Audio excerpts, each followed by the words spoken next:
రాత్రి వేస్తే భయం వేస్తుంది అన్నయ్య, నువ్వు ఇంటికి వస్తావా రావా అని. అప్పట్లోకి ఎందుకు లేవన్నయ్య నువ్వు అసలు, అట్లీస్ట్ నాకన్నా చెప్పొచ్చు కదా ఏమైంది అని అనేది.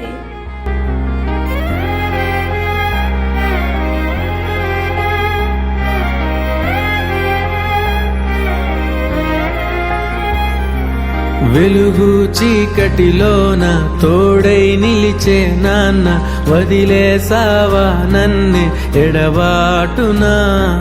కసిరే వేదనలోన మసిలే ధైర్యం లేని పసివాణ్ణేలే ఇంకా ఎదమాటునా.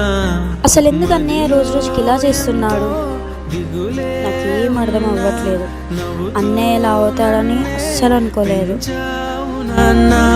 కరిగే మైనం నువ్వవుతున్నా